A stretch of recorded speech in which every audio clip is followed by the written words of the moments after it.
চিকা মারা অধিকার আদায়ের সাথে রাজনৈতিক স্বার্থটা হাসিল করার লক্ষ্য থাকার কারণে একদম পুরোপুরি আসলে দেওয়াল লিখনের মাধ্যমে অধিকার আদায়টা তেমন একটা সম্ভব হচ্ছে না। ফেস্টিভালের আমলে তো আসলে অন্য কোনো ছাত্র সংগঠনের ক্যাম্পাসে স্বাভাবিক রাজনীতি করার সুযোগ ছিল না। কেউ এসে চিকা মারবে আর তাকে নিশ্চিতভাবে নিজের জান নিয়ে ফিরে যাওয়ার সুযোগ ছিল না।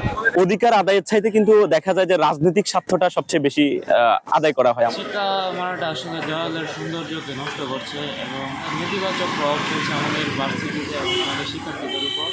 চিকা হচ্ছে প্রতিবাদের ভাষা। আমরা সেই প্রাচীন যুগ থেকে দেখে আসছি আমাদের বিশেষ করে বিশ্ববিদ্যালয়গুলোতে এবং ছাত্র সংগঠনগুলো তাদের প্রতিবাদের ভাষাটাকে চিকা মারার মাধ্যমে অনেকটা প্রকাশ করে। যে দাবিগুলো আসলে লম্বা সময় ধরে জানাইতে হবে, একদিনে সমাধান হবে না। এই দাবিগুলোকে আমরা চেষ্টা করি চিকার মাধ্যমে, যেন আমাদের প্রশাসন যখনই যাবে এই জায়গা দিয়ে হেঁটে তখনই যেন তার চোখে এটা লাগে।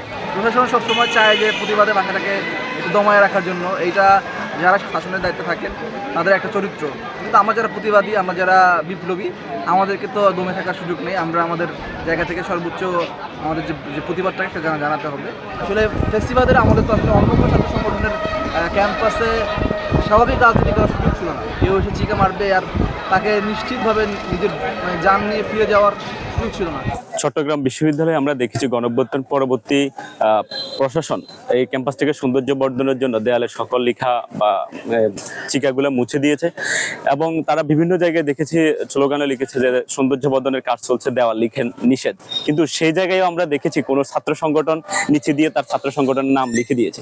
আসলে দেওয়াল রাজনীতিতে সক্রিয় হওয়ার মূল কারণ অনেকে মনে করে যে দেওয়াল লিখনের মাধ্যমে তারা মানুষের কাছে সবচেয়ে বেশি পৌঁছাতে পারবে।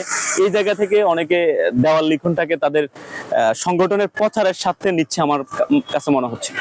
অধিকার আদায়ের চাইতে কিন্তু দেখা যায় যে রাজনৈতিক স্বার্থটা সবচেয়ে বেশি আদায় করা হয় আমার কাছে মনে হয়। চিকা মারা অধিকার আদায়ের সাথে রাজনৈতিক স্বার্থটা হাসিল করার লক্ষ্য থাকার কারণে একদম পুরোপুরি আসলে দেওয়াল লিখনের মাধ্যমে অধিকার আদায়টা তেমন একটা সম্ভব হচ্ছে না। যারা ছাত্র রাজনীতি করতে এসে সংগঠন করছেন তাদের উদ্দেশ্য থাকে বা লক্ষ্য উদ্দেশ্য থাকা উচিত এইটা যে শিক্ষার্থীদের মৌলিক দাবি দাওয়াগুলো কী, যেগুলো ইনস্টিটিউশনকে বোঝানোর জন্য আমাদেরকে হয়তো অনেকগুলো আমরা স্মারকলিপি দেই বা অনেকভাবে প্রশাসনকে বলার চেষ্টা করি, কিন্তু এর বাইরে গিয়ে ভিজুয়ালি বা বাহ্যিকভাবে জিনিসটাকে আরও স্পষ্ট এবং বোল্ডলি বলার জন্য যেটা হয় সেটা হচ্ছে মানে চিকার মাধ্যমে বললে আমরা মনে করি যে সেটা আরও বেশি স্পষ্টত হয়ে ওঠে এবং ব্যাপারটা বৈচিত্র্যময় এবং রঙিন হয়ে ওঠে। চিকা মারাটা আসলে দেওয়ালের সৌন্দর্যকে নষ্ট করছে এবং এটা একটা নেতিবাচক প্রভাব ফেলছে আমাদের ভার্সিটিতে এবং আমাদের শিক্ষার্থীদের উপর।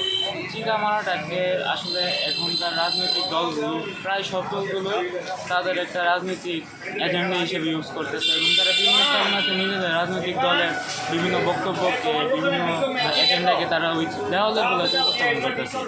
চিকা শুধু বিশ্ববিদ্যালয় না, সারা বাংলাদেশেই কিন্তু চিকার একটা কালচার তৈরি হয়ে গেছে।